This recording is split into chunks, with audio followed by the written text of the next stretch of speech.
What's up everyone, it's the Legoing here and welcome back to another Lego review.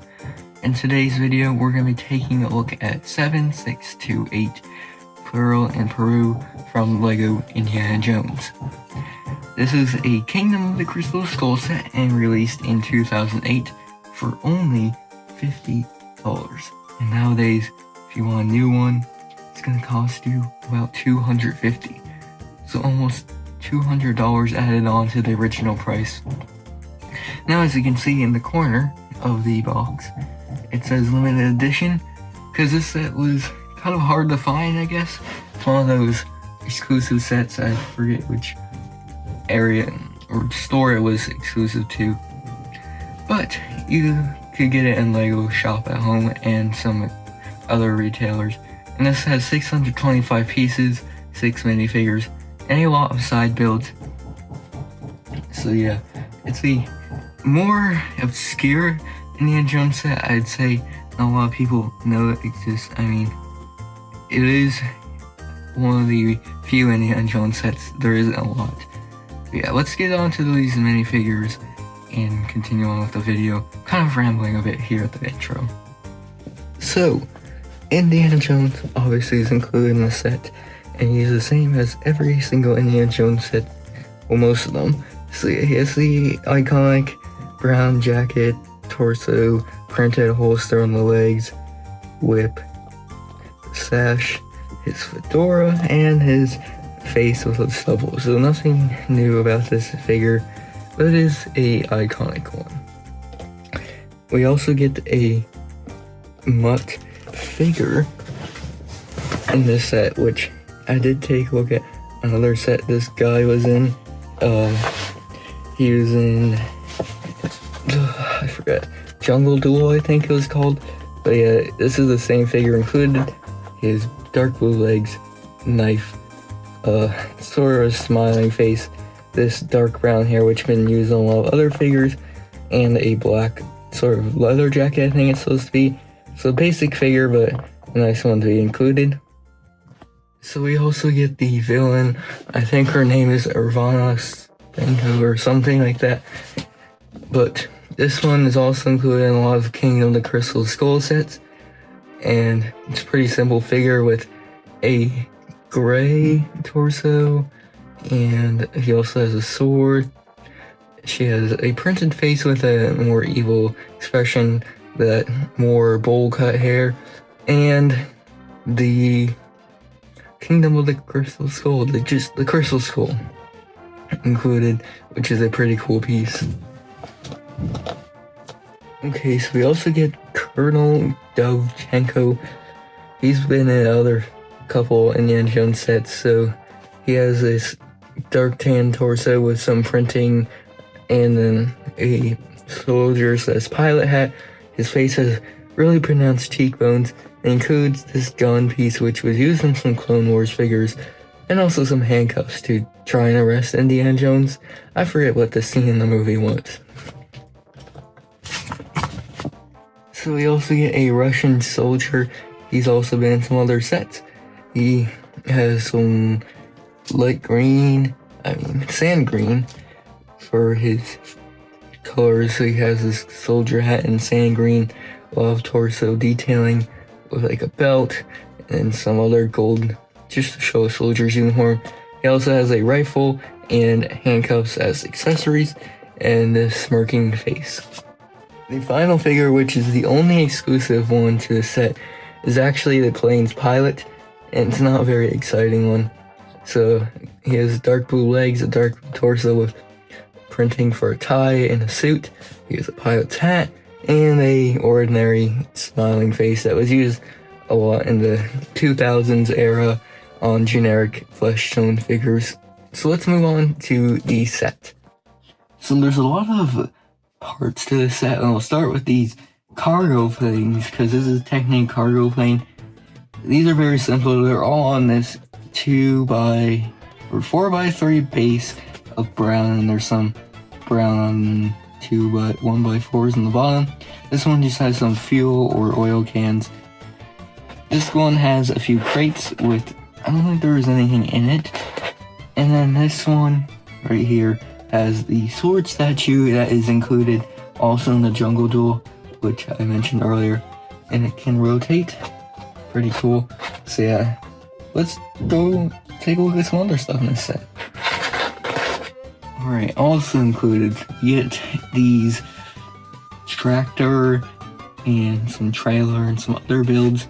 So we get this little tractor thing, which you can disconnect from this part. So the tractor is pretty compact build, of course, small wheels at the front, big wheels at the back, and it has a lot of dark blue and yellow for the main color scheme, and some gray.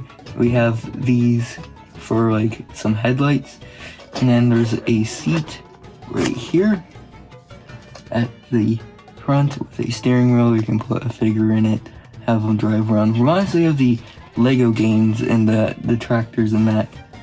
And then we also get this trailer, which you saw can be connected to the back of this. There's a clip at the back, so yeah, you can connect that to the back of that tractor. It follows the same yellow and dark blue color scheme. It has rotating wheels at the front, so these can move either side, so it can have it like rotate.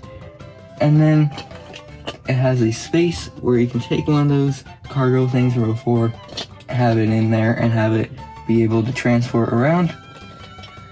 The final thing is a staircase.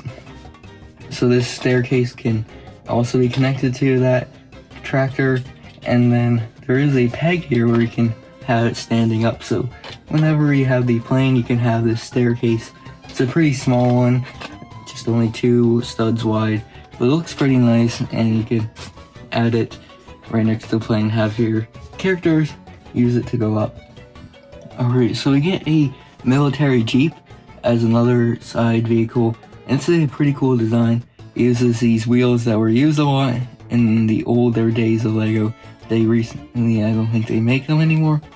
And this uses a dark green and sand green color scheme, and the design of it overall looks very neat. I like the use of these pieces on the sides. It gives a nice look and allows the wheels to fit in.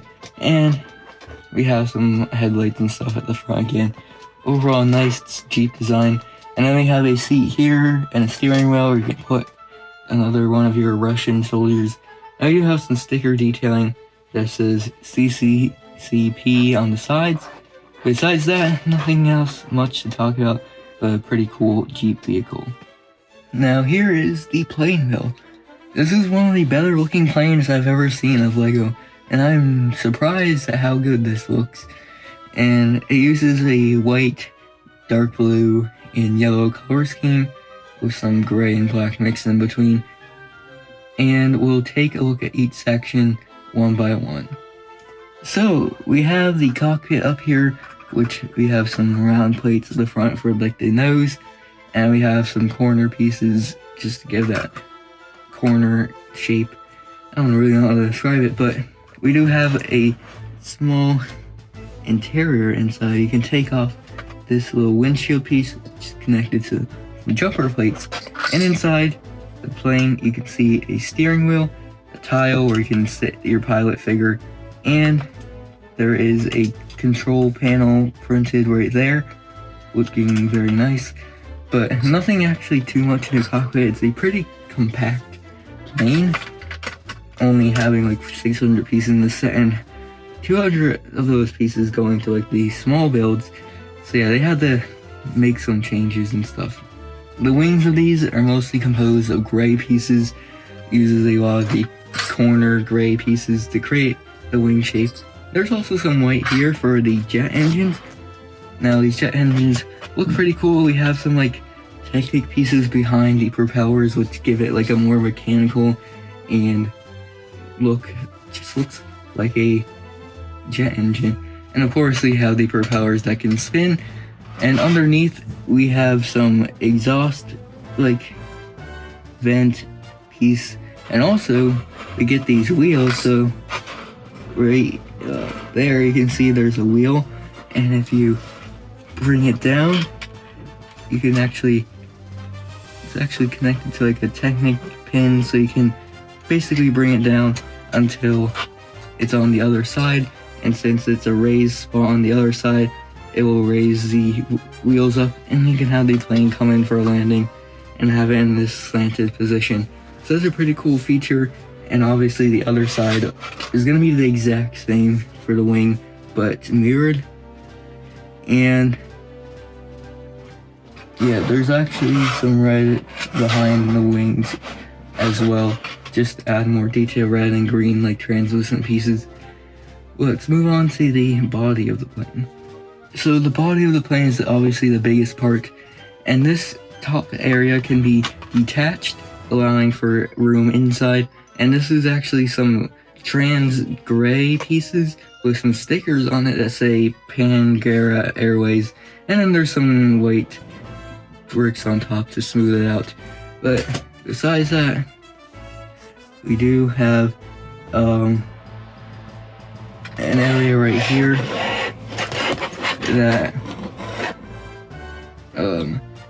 you can sit people in. Yeah, nothing in that area though. They probably should include some seats. And we also have another area back here which is better. Sorry if it's out of focus. You can take this, it's connected to some like Technic pins or whatever. You can lower that hatch down, and you can see there is like a little compartment, and this can be used for a crate. This is another crate. There's a map on top, and inside we have some guns and other pieces. So yeah, this is supposed to represent like taking the crystal skull away, I think. So yeah, pretty cool. And then at the back we have the plain tail, looking very good. There's some more sticker detailing right here and on the plane as well, or plain tail, and yeah, it looks very nice. So in conclusion, this set is actually pretty cool. It's a more obscure set, but includes a lot of cool builds. I really like the plane build, some nice play features and details. The figures are not really that good. They come in a lot of other sets and not interesting. So I think I'm going to give this set an 8.5 out of 10. Pretty cool. So yeah, check out some other Indiana Jones videos on my channel now, and we'll see you guys in the next one. Bye bye!